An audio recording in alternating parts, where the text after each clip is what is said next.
Dr. Michelle Cooley, the executive producer and the co-host of the James Cooley Show, It's Your Life. Welcome to the show today. We have an exciting guest today. So first of all, I hope everyone had a fantastic weekend. Dr. James Cooley, he'll be coming back on the show soon. A little technical difficulties, but I'm here to take it over. But,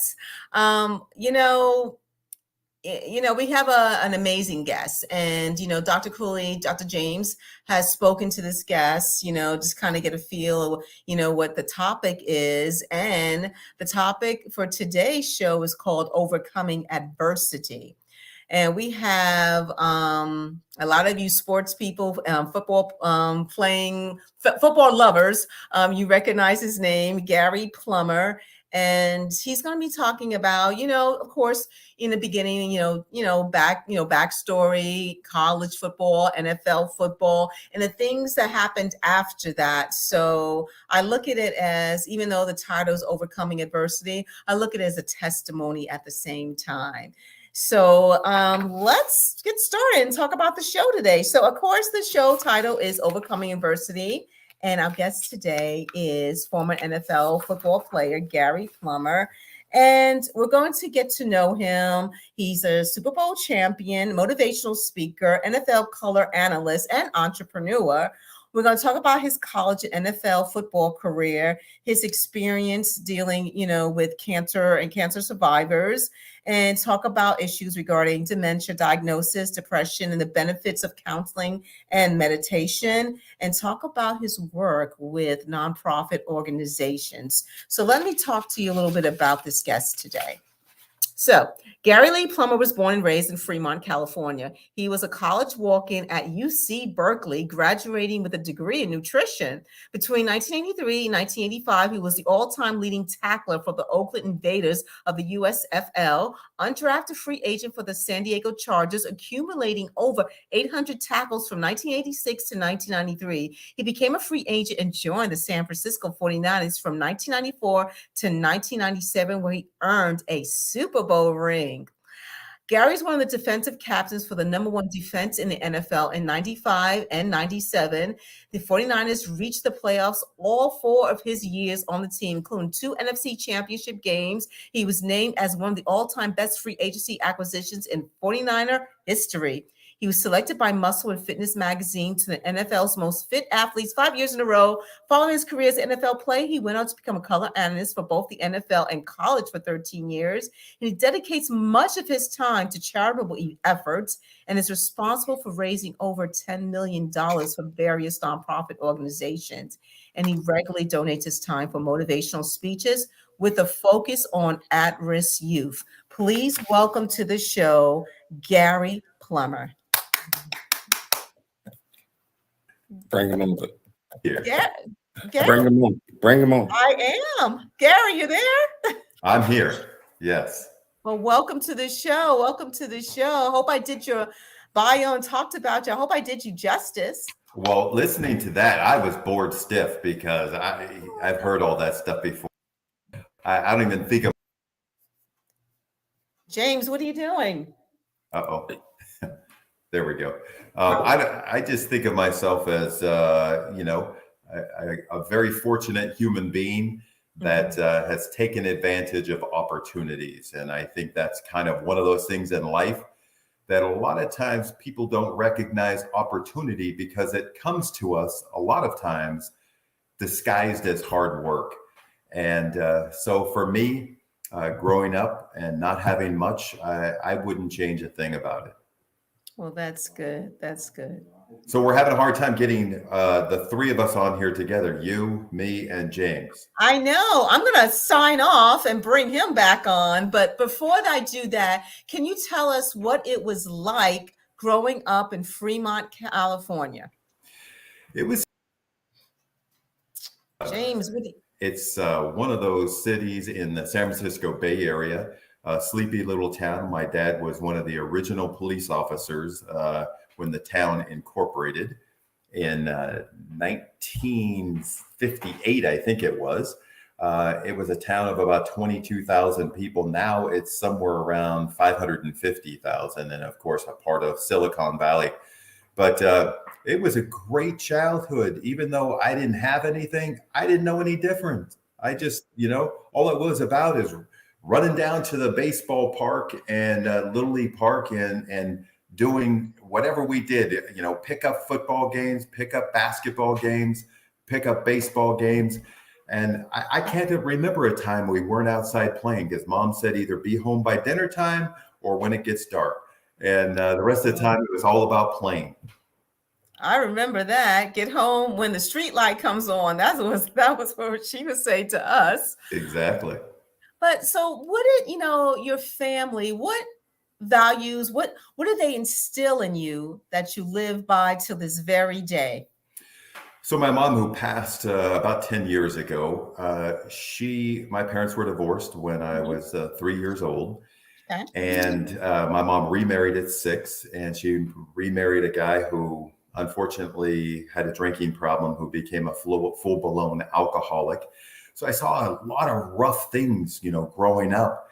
And it was strange. But the one thing that I always gravitated to was my mom, who was always working. She always had a great job, and she always was looking for something else. So she would do those things on the side, like Tupperware, and, sell jewelry, and, have those little shows at your house. And so that work ethic that my mom had was truly remarkable. And I give her all the credit for the work ethic that I was able to develop to go on and play football. So where did you get the love of football? I mean, did you just, when you were young, did you just play with your friends around the way? Like, where did you get the love of football? And what were your dreams about a football career as a young man, from teenager to high school, especially college? Well, I remember the only grass field that was anywhere close to where we were was at that Little League Park. And so I have, including all the stepbrothers and sisters, like 13 kids in my family. So there was always somebody. I think I'm number 10. So there was always somebody older than me. And there weren't a lot of kids that were younger. So I used to play football with all of my older brothers, and we'd go down to that Little League Park. And if you couldn't hang with those guys, then you weren't playing, and you couldn't cry. So I don't know. I just loved it. I loved having these big guys not be able to tackle me or whatever it was. And it was a great challenge, and it taught me lessons that I continue to use throughout my career. Wow.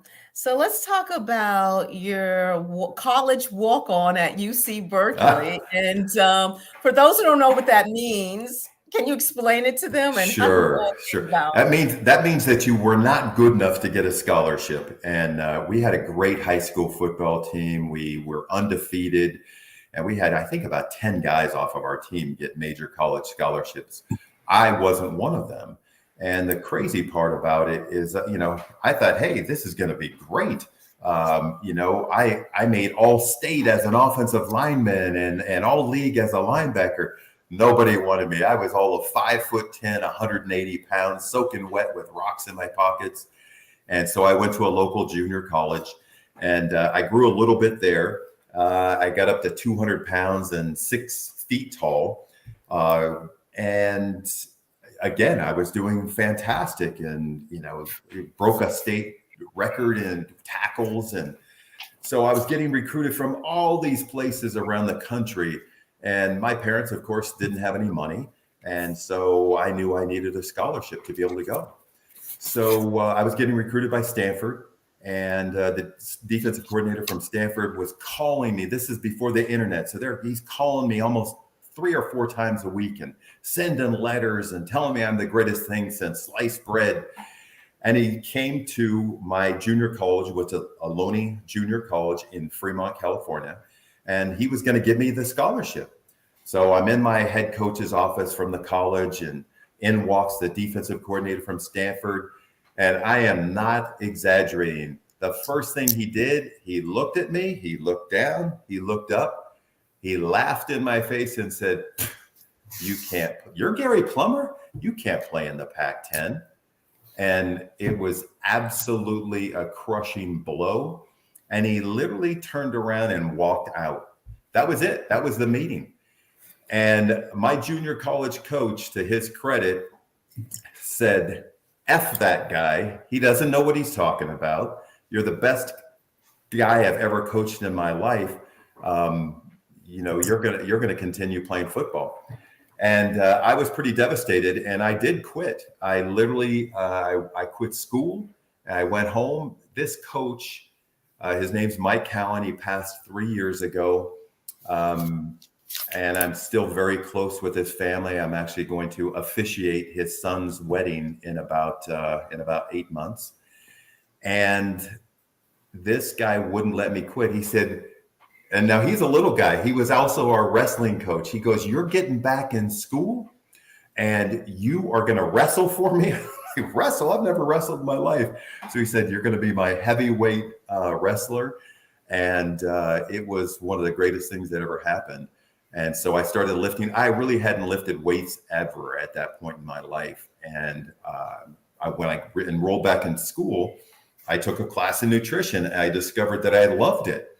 I got a job at a grocery store because I didn't have any money.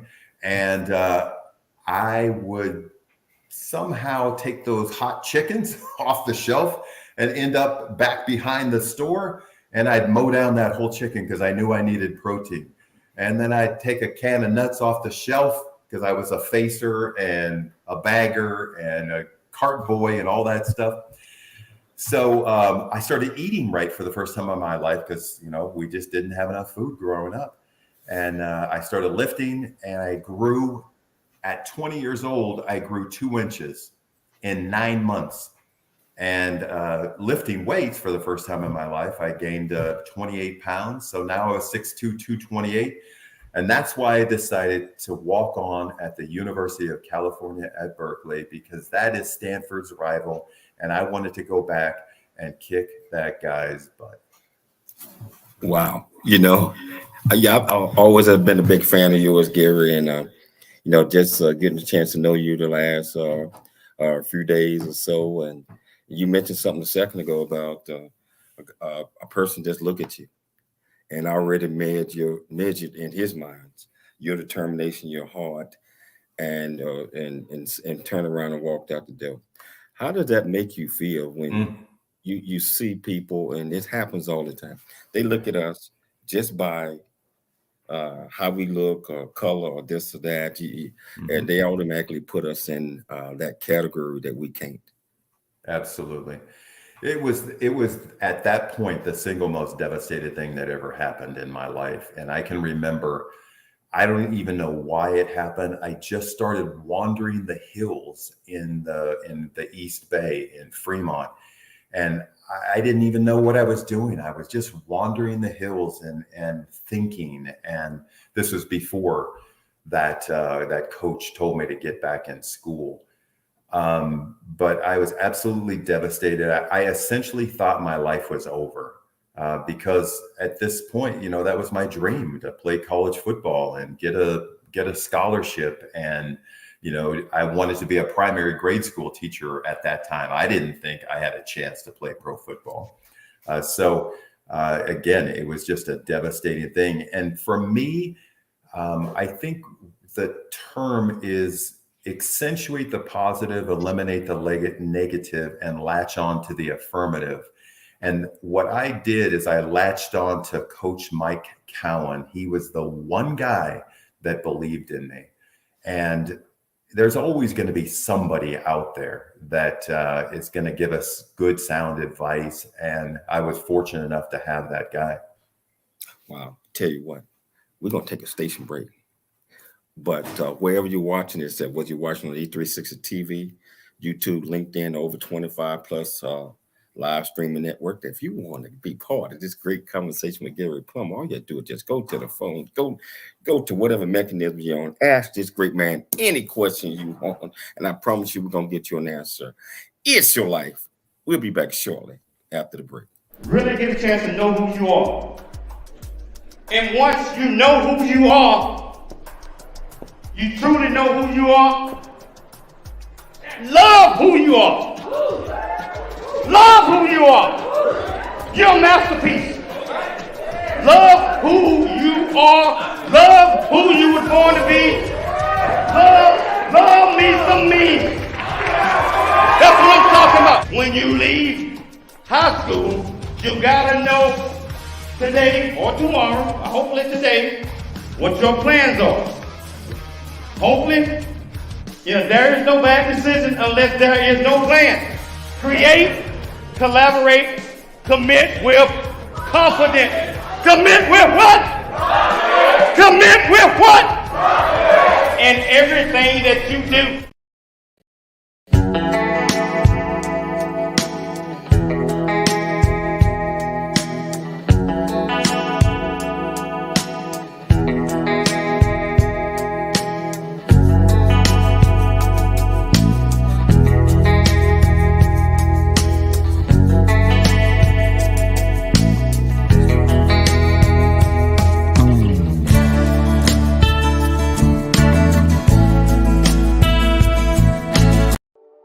Noah Dingley here, producer of The James Cooley Show, It's Your Life. And the new audio version of James' book, Country Boy, City Boy, A Journey That Ain't Over Yet, is a must-have. James shares his true life story of struggle and success in America. It's both a cautionary tale and a roadmap to achieving the American dream. Get the new audio version of Country Boy, City Boy, A Journey That Ain't Over Yet by James Cooley on Amazon.com or wherever audiobooks are sold.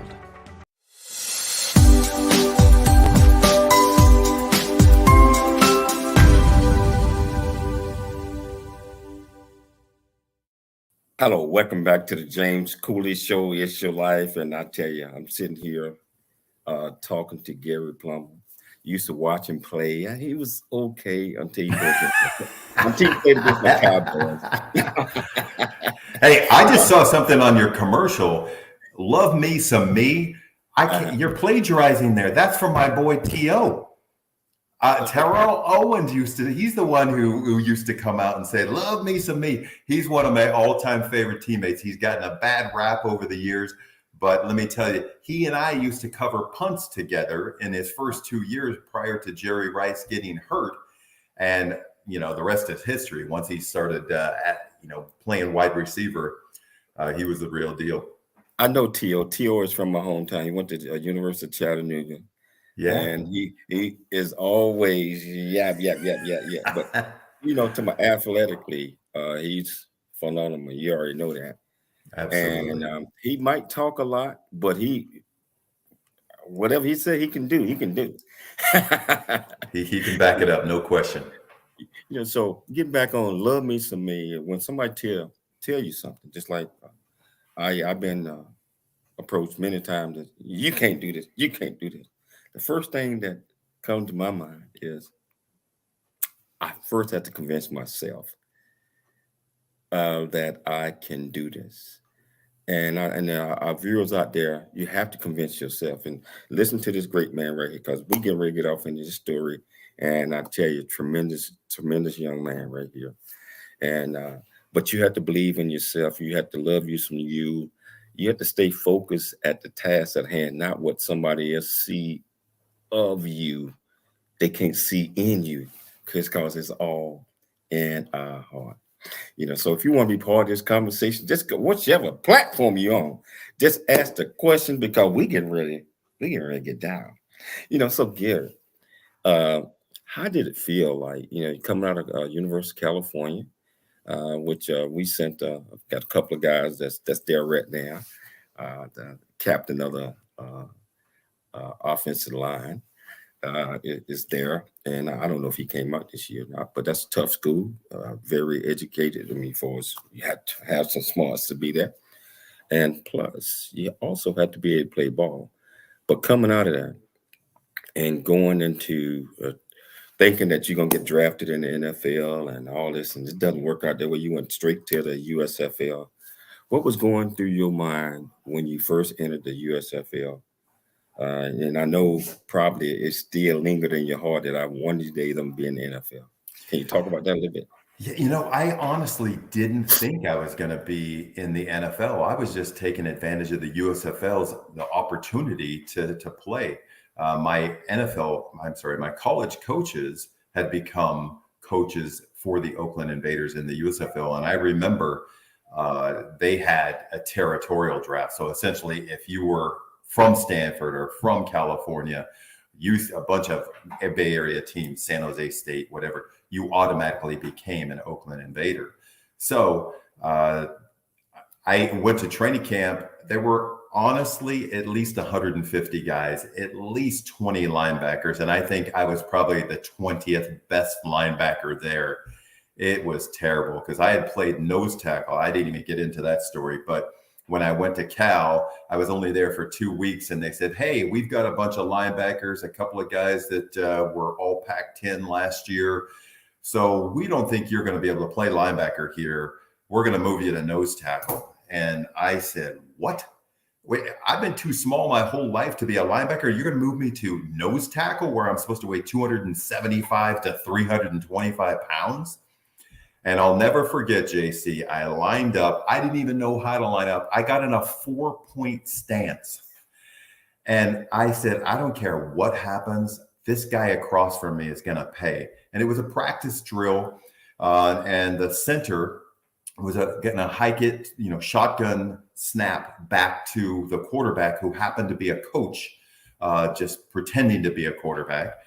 And I exploded out of my stance. I took this big 5-inch forehead and put it under this dude's chin and knocked him right on the back of his helmet, ran over the top of him, and then ran over the coach. And everybody at practice was oohing and awing like, who is this dude? This dude's crazy. And I swore from that moment forward, I would never play another down without that kind of intensity. And really that changed everything for me. And it was just to be able to manufacture, to be able to get myself to that level on every play after that. So I really didn't get much of a chance in that USFL in that first training camp until the last week. They started cutting all kinds of guys. And all of a sudden, I got to go in about 5 or 6 times in a live drill. And I was just hoping to make this team. And all of a sudden, 2 days later, the final cuts are in. The linebacker coach comes up to me and says, congratulations, you're going to be our starting linebacker this week against the Arizona Wranglers. I said, what? Coach Halachek, I've been playing nose tackle the last 2 years. I don't even know what I'm doing yet. He said, trust me, I'll have you ready. And there it was again, that guy that I trusted, that coach in junior college, this guy, Mike Halachek, that I trusted my first year in the USFL.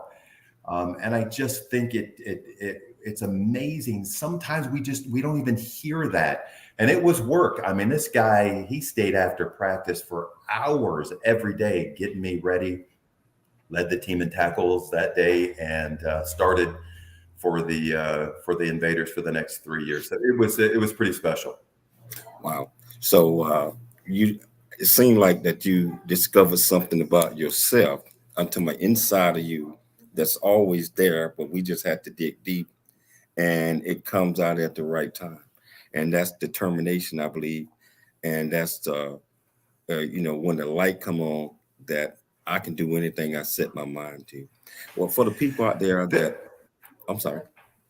No, what I was going to say is determination, exactly. But for me, and my mother would attest to this, it was stubbornness. And I think, and that's when I talk to these juvenile detention facilities, I talk to those kids. I say, look, I know a lot of you don't like authority. I know a lot of you are stubborn. You just have to find a way to channel that energy and direct it into something positive. And for me, that's what it was.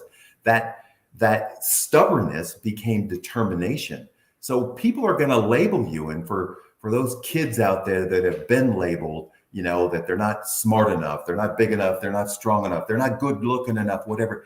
Use that as fuel to fire yourself on to greater things. And we have to, so you're speaking of the USFL, and then you work your way to the NFL. And not only did you work your way to the NFL, you came in with San Diego, led the league in tackles, played 6 years there, went to San Francisco. I follow your career. Yes, I did. And what did it feel like to know that, okay, I stepped from the USFL and the NFL and I still got it. I can still do whatever I want. I mean, and actually became better.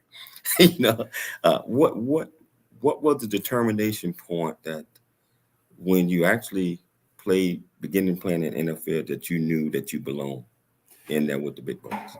I think it was probably telling myself that none of these guys think I'm good enough. I'm just some chump from the USFL. I carried, a huge chip on my shoulder throughout my career, and it was always motivation for me. And I saw that defensive coordinator from Stanford telling me that I wasn't good enough to play in the Pac-10. Every time I ran another sprint when it was 104 degrees out, and I felt like I was going to throw up. Every time I did another repetition on the bench press, I saw his face laughing at me. And again, it's just turning that negative into a positive. And so in the NFL, one of the things that happened to me there, we had 4 different head coaches in the 8 years I was with the Chargers, 4 different coordinators. I had 5 different linebacker coaches, and each one I learned a little bit more and something different from. And I can remember one time, and I was fortunate enough to be able to tell him that. I think it's a joy to be able to tell somebody that has meant so much to me. Look, you've helped me throughout my life. And when I was a broadcaster with the 49ers, a guy became our head coach. His name's Mike Singletary. And I said, Mike, I want you to know something. My coach told me I needed to be better with my hands, and that there's one guy in the NFL as a linebacker that uses his hands better than anyone. That's Mike Singletary. And I told Mike Singletary, I watched you for an entire summer, an entire off season, and your hand placement and what you were able to do. And that made me a better football player. And that was my 8th year in the league. So for me, it was about getting better every single year. And different coaches challenged me. Hey, I need you to be a little bit bigger this year. I need you to be a little bit stronger this year. I need you to be a little bit faster, a little bit quicker. And I took those challenges seriously. When I came into the league, I was 6'2", 230 pounds with 12% body fat. That was at 26 years old. When I finished at 38, my last year I reported to camp 6'2", 255 with 6.2% body fat. So every year it was about getting better. And I think complacency is the beginning of our demise. If you're not getting better, you're getting worse because everybody around you is getting better. And I just believe that we got to continue to strive to be our best each and every day. Wow. And I think we need to do that in life as well. And a lot of times we're going to be faced with challenges and trials and tribulations. And when we come back, we're going to take a station break. We're going to tackle a lot of those things. And we're going to let our audience and viewers know a little bit about Gary and about some of the trials and tribulations that you went through and some of the great things that you're doing to help others. It's your life. If you want to be part of this conversation, all you do is go to whichever platform you're watching on. Ask this great man any question you like. And you also tell him, go Cowboys, which I know that's going to get on his skin. But yeah, he's going to show his Super Bowl ring. But we're going to talk about that a little bit as well. It's your life. I'm Dr. James J.C. Cooley. We'll be back with more Gary Plummer after the commercial. I never wanna leave. Yeah, I'm right where I wanna be. We got something you and me. And I can't get rid of this feeling.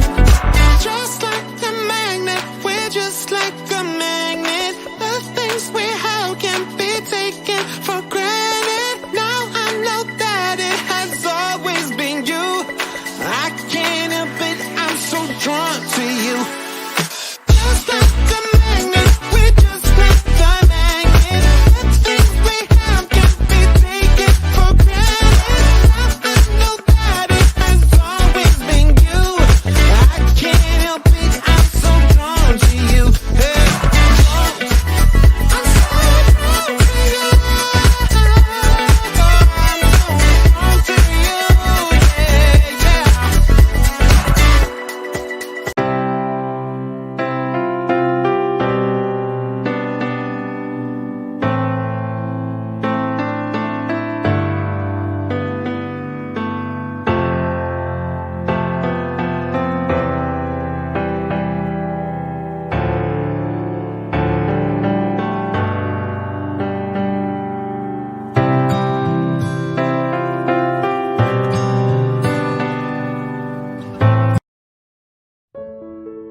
Welcome back to the James Cooley Show. It's your life, and just sitting here. I tell you, just like I mentioned earlier, I had an opportunity to sit back and chat with Gary over the last week or so, and everything that I know about the man. He's an absolutely fantastic guy. He played with a couple of my buddies that he don't think that I know, like Dokie Williams and all of them guys. So I see Dokie all the time. But Gary, man, you through determination, through the will, and just through what you envisioned. I mean, you had a sensational, football, NFL, USFL, NFL. As a player, you won a Super Bowl. Also, as a color analyst, so being able to do all of those things and just stay in football, and you probably a football junkie today as well. Let's talk about that a little bit. Transitioning from winning the Super Bowl in 1994, coming down toward the end of your career, did you know exactly what you was going to do when you were stepping away from the game? I didn't, because a little bit more adversity happened that last year, just a few weeks away from my 38th birthday. Kenny Norton, a former Dallas Cowboy, I think he likes to be remembered as a 49er. I'm not sure, but we're like best friends, and we're sitting there watching practice tape, and he said, "Dude, you're limping." And I said, "What are you talking about?" He said, "You're limping." And so he ran the film back, and sure enough, I was limping. I didn't know what was going on. And so went to see the trainer. The trainer immediately sent me to the doctors. Doctors x-rayed. They said, "Oh, you're bone on bone. You need a total hip replacement." We were 5 games into my 15th year, 5 games into the season. And they essentially said, "You better take it easy the rest of the year." How do you do that playing professional football? And so that was tough to get through that season. But at that point, because I thought I was going to play until I was 40 years old, that was my goal. I want to play until I'm 40. And so at that point, I had to kind of start thinking of something else.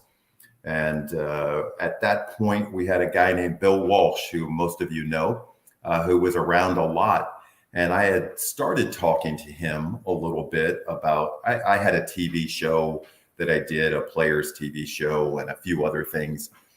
And he said, "Gary, I absolutely encourage you to get into broadcasting, but don't do TV." He said, "TV, I hated it. It's the latest, greatest, the next Hall of Famer that comes out that's going to get the job. Go and do radio." And I thought, hey, since I have a really good face for radio anyway, I'm going to go into radio. So that's when I started thinking about it. And I talked to Carmen Policy, who was the general manager at the time, and also to Eddie DeBartolo. And they said, "Okay, we'll keep you in mind." And that's when it happened. I think one of the interesting thing is I can remember when I was in elementary school having to go to speech therapy for about 3 years.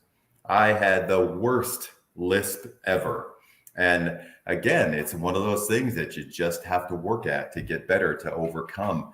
And so I usually mention that when I'm talking to elementary schools. Wow. So you overcame a whole lot, hip replacement. And I don't know if I mentioned to you, but I had both of my hips replaced.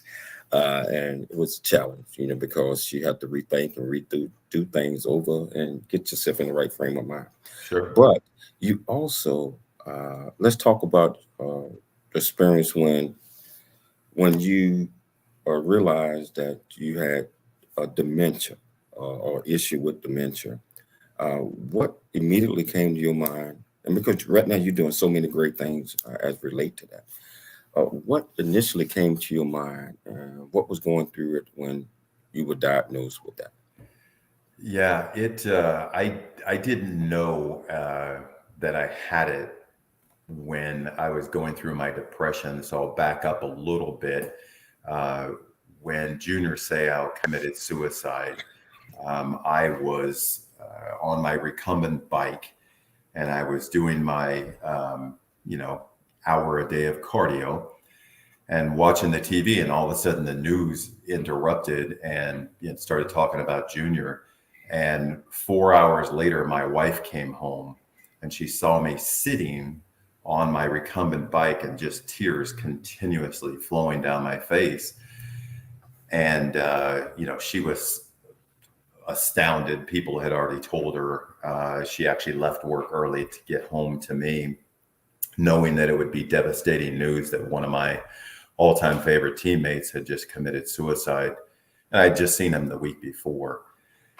And my wife knows me better than anyone. And she said, it's time. You need to go get help. And I wasn't really even sure what she was talking about, because we get real good as professional athletes at hiding our emotions. I think men in general do that, but especially, police officers, military guys, athletes. And I, had to listen to her tell me, I know that you've been depressed. I've seen you laying in bed for, hours at a time in the middle of the day, or not being able to sleep at night. And, we need to go see a therapist. And so we did.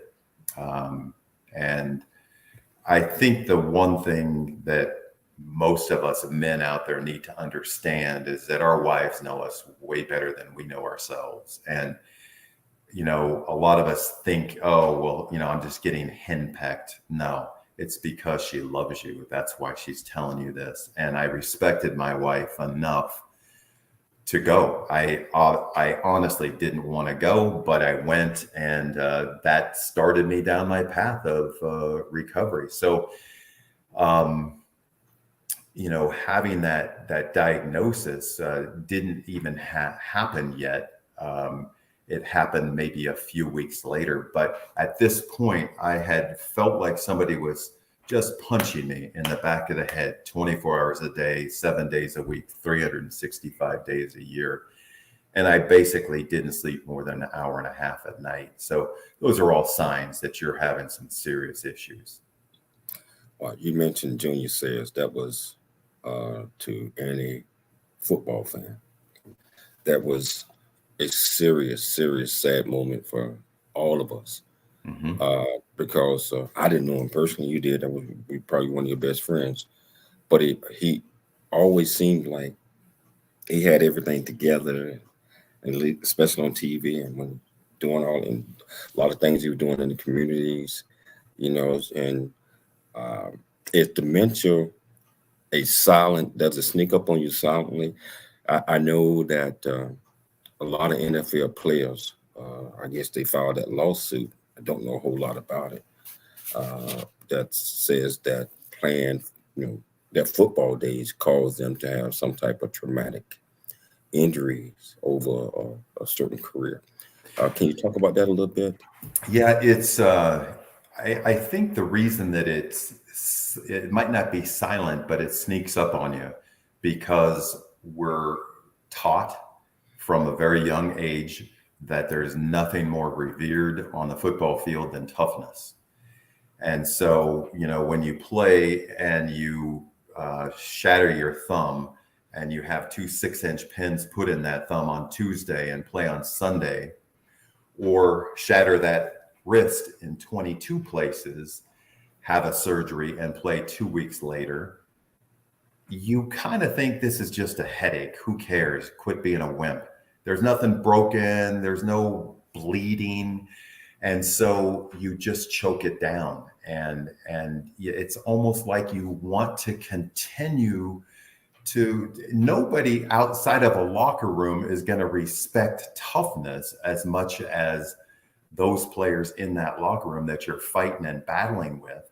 And the same thing again happens in the military, because there's such a close bond and having to deal with some incredibly intense things. And so, when it's all over, you don't want to complain. Oh, everybody goes through something. So again, you're probably going to have to be told or have somebody talk to you and say, look, there's something going on. You're not the same person you used to be. And there's things that you can do. This is what's so exciting about it. There are so many things that you can do to improve that we didn't know before. And now that was the journey that I've been on really for the last 10 years in improving that cognitive function.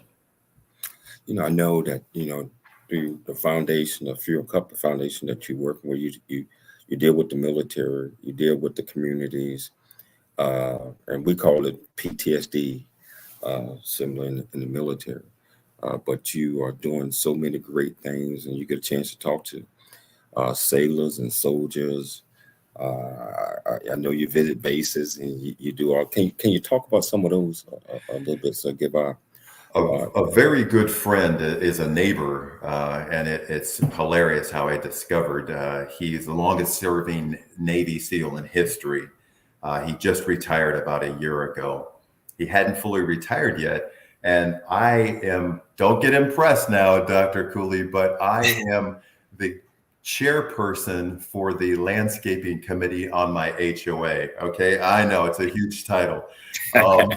So I was tasked to fix a problem at this guy's house where it was, hey, is it his property? Is it not his property? So I don't wait for landscapers to do it. I do it myself.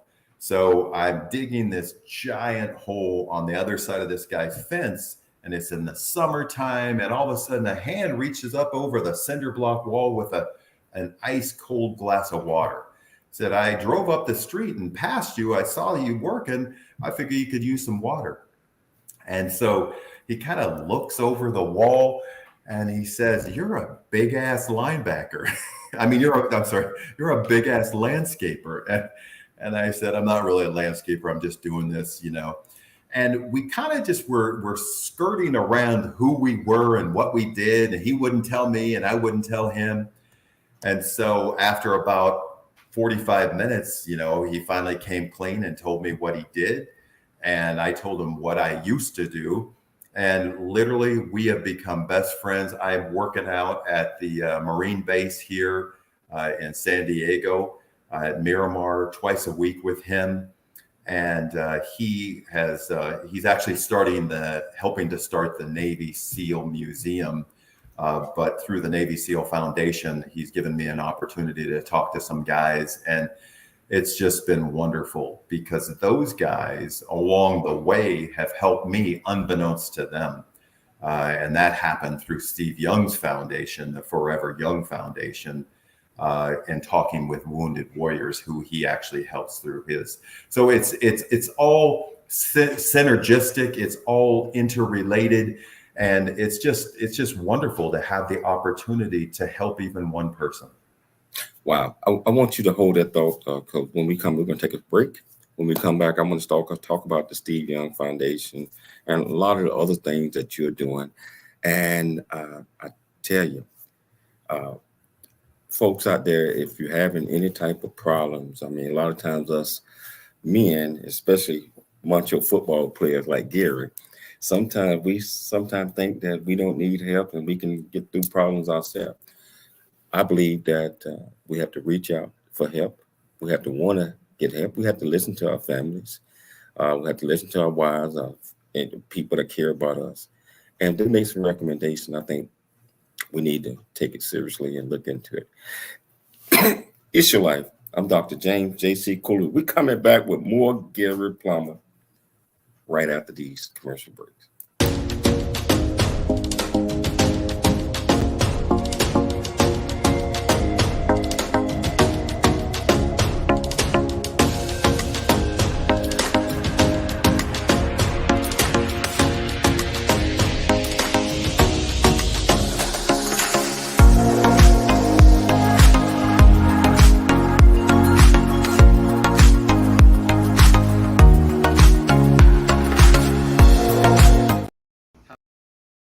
Hello, hey, I'm James Cooley.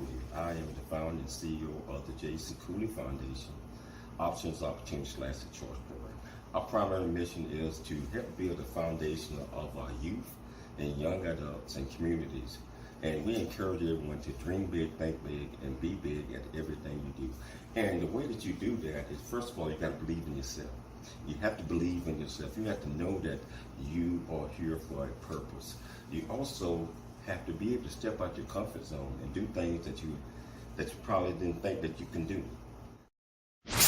Life is a series of circles and cycles, phrases and stages. These experiences teach you the lessons of life. You can either ignore them or embrace them. Welcome to It's Your Life with James Cooley. James is a motivational speaker, author, military veteran, and founder of the J.C. Cooley Foundation. James is here to equip you to strive for greatness and overcome adversity. It's time to get you equipped today for the challenges of tomorrow. Now, here's the host of It's Your Life, James Cooley.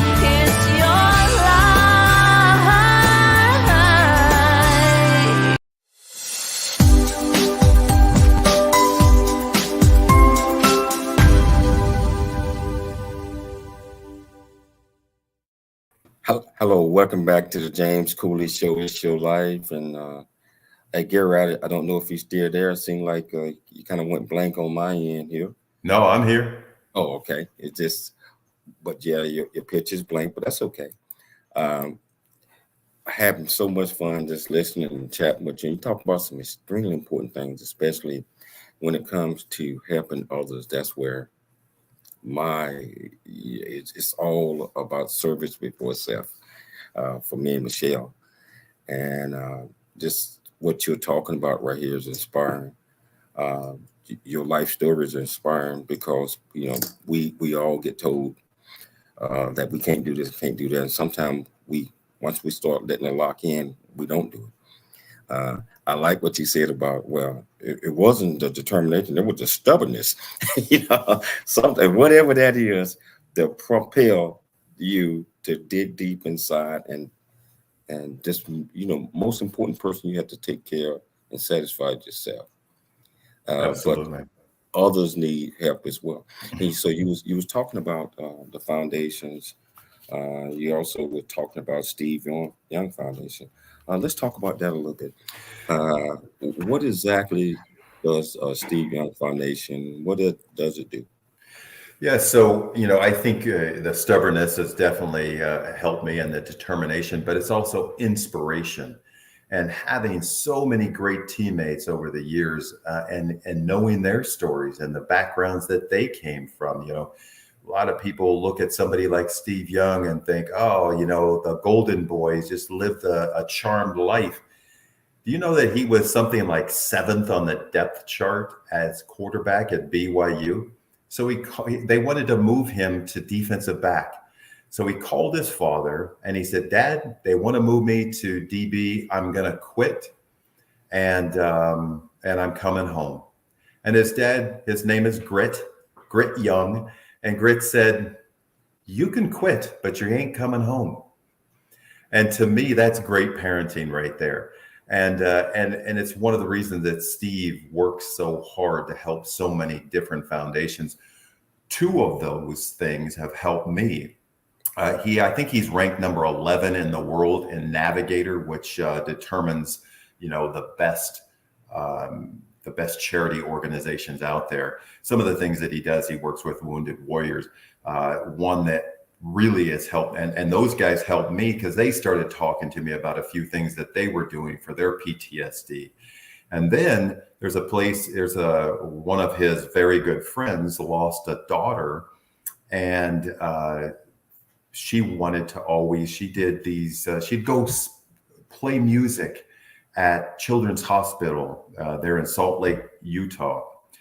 And they found out that music helps kids heal from injuries. And so Jerry Rice has started some with Steve Young, as well as a guy named Troy Aikman that you might know. They have started some there in Dallas, and they're dedicated music centers at children's hospitals, and it's called Sophie's Place. And so I started looking at this and I said, well, if it helps kids, why wouldn't it help me? And I started listening to classical music, and every day of my life since, it helped me in my recovery, listening to classical music.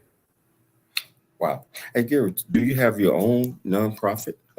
If you I do, don't. You know, we started one here in San Diego called the Bate Street Community Resource Center, and unfortunately, that was with Junior Seau and a bunch of other teammates. But because we had so many different teammates come and go, it just kind of fell by the wayside. And it was in a rough part of San Diego, southeast San Diego. But for me, what I found works better for me is to volunteer and help other guys in theirs, whether it's Jerry Rice's foundation, Steve Young's. There's so many of them out there. I feel like I can be, much more effective, and playing in charity golf tournaments, emceeing and auctioneering at different charity events. So, because I can get up there and be crazy, just like you, JC. So Gary, behind every good man, great man, there is a strong woman. I noticed over the last week or so, you always acknowledge your beautiful wife, Corey. How do Corey keep Gary Plummer grounded and down and like, hey, okay, when you come home, you are Gary Plummer. You can be whatever you want to out there. Let me tell you, that woman is the wittiest person I've ever met in my life. And just when I start feeling myself, I do some crazy stuff. Like I'll say, I'm hungry, but I don't know if I can eat that, and then I'll lift my shirt up and I'll show my six pack. I'm like, yeah, I could definitely eat that. And she will just shred me. And I can't even tell you the things that she says, but trust me, she puts me in my place frequently. And I absolutely love that about her. Hey man, next time you come on, I guess the next time you come on, you got to bring her on with you as well. So, hey, what are some takeaways? We're down to the last couple of minutes of the show. Great interview, by the way. What are some of the takeaways that you might want our listeners and our viewers to get from this great discussion with you? Well, I think a lot of people worry about their children and playing football or any contact sport. And I was, worried when my kids started playing football. They're now 37 and 35. So that was a long time ago when I coached them in high school football. But it was still in those days prior to Junior Seau committing suicide. It was still in those days that the NFL was lying to us. So for that, I have to, I'll be eternally grateful to Junior. But what has happened since is we now know, first of all, they've changed the game and made it safer. But for anyone out there that's had a concussion, and a concussion can simply be hitting your head on a car door. If you're seeing, stars after you do that, that's a grade 1 concussion. And it's not the severity of the concussion. A grade 3 concussion is when you're knocked out. It's the health of the person that has been concussed that's the most important. Think about that. So I had over 2,500 concussions in my career. And yeah, it was starting to have an impact. But for you parents out there that are worried about your kids getting a concussion, they're not going to get 2,500 concussions. That happened over 30 years of football. But what I now know is that it's the health of the individual. So what really helped me was being as fit as it could possibly be. So it's eating right. There's so many things that you can do to make yourself better. And once you have been concussed, it's extremely important, for me. And I think I've said in a few different interviews before, and you had mentioned Corey, I feel like having her around has made me less macho, as you mentioned before, less like a middle linebacker. And I think softer. I think more like a woman. I don't need to run over somebody or run through them anymore. I can skirt that issue. I can avoid that conflict. And I think that's probably the biggest difference between men and women. And I am happy that I think more in that regard now. Wow. Hey, Gary, it's been an absolute pleasure, my friend. If you have time, I would love to get you back on there again. And also some of your friends like Steve Young, Jerry Rice, and what that, get the word out for them as well if they need. I mean, they probably don't need my help. But I'll be more than happy to do that. But I want to thank you, brother. Thank you for taking the time to come on the James Cooley Show. I thank you. I gotta always thank my beautiful wife, Dr. Michelle Cooley, for putting together another great show. Most importantly, I like to thank my viewers and listeners for taking time to listen to the James Cooley Show. It's your life. Always dream big, think big, and be big at everything you do. We'll be back tomorrow, same time, same place. It's your life.